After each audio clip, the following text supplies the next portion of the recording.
Okay, this is top 50 books of all time. We're going to go through number 16 to number 20. The first one is Advanced Nutrition and Human Metabolism. This is the 7th edition. There's actually an 8th edition. I own both of them. And this is pretty typical of a book I like. I'll put a bunch of Post-its in it. I usually end up writing in the back inside cover. You know, I have a bunch of notes in these books and stuff.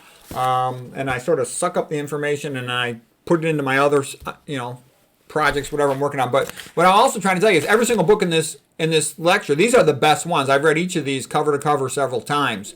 I got tons of other nutrition and health related books, but these are the best ones. So anyways, why do I like this book? Because it's all about nutrition. Most biochemistry books are really about preparing, medical students to sell drugs.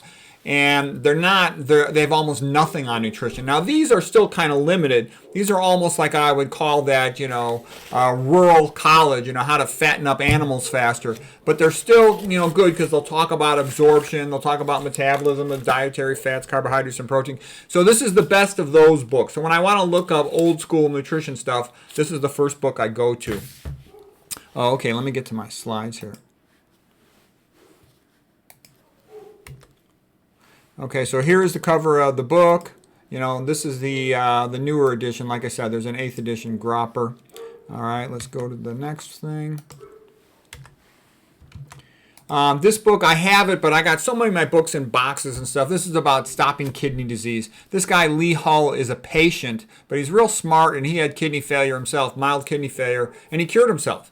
And he goes through everything you can do. And of course, we know that. What does the kidney do? 75% of its job is to excrete nitrogen. So you reduce your dietary intake of protein restriction, you make life easier for your kidney.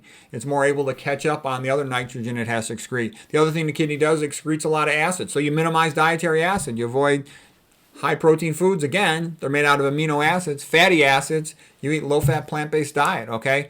And plant foods are much more alkaline. So anyways, it's a good book, though. Lee Hull was the author of that one.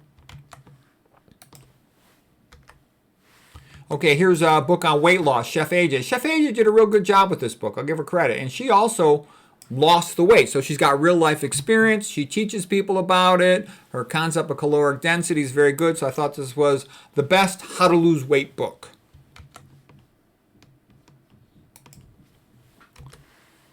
Okay, now for estrogen chemicals, this is by far the best book. This is a masterpiece. This is one of the all-time great nutrition books. It's by Anthony J. Now, I know a lot of people have seen Anthony J.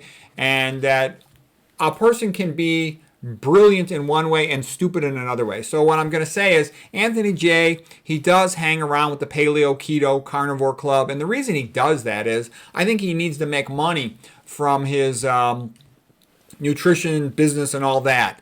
So I think that, to get a lot of views and to be popular and to get known around the internet, he has to hang around with those guys. Because he's a PhD biochemist specializing in lipids. He knows a lot about lipids. He knows a lot about estrogen chemistry. He's real smart and he's real funny. I actually own other copies of this book. This is my extra copy of it. That's why I don't have Post-its or anything in it. It's a brilliant book. It's absolutely brilliant. It's funny. It's clever. So like I'm saying, don't listen to him on anything about nutrition or anything about cholesterol because he's full of crap on those subjects. Also, he's kind of young. He looks to me like he's in his early 40s. When guys are young, they tend to be very stupid about nutrition. They don't get trained in it. And it's only after they start, seeing their friends and family members have coronary artery atherosclerotic problems that they start to study it seriously. And then they're like, oh my gosh, this low-fat vegan, it's the way to go.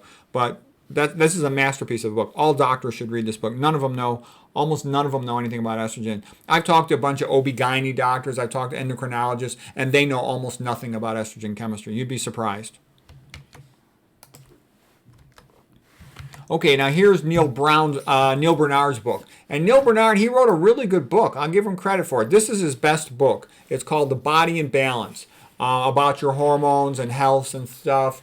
And I'll give him credit. He just did a great job with it.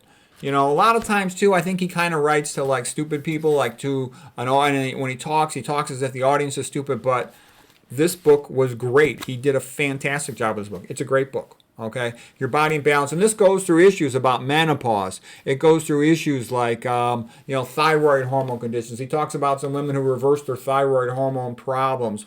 What are some of the other things? Women who reverse their endometriosis, their PMS, their polycystic ovary syndrome, who had better outcomes with cancer, both men and women.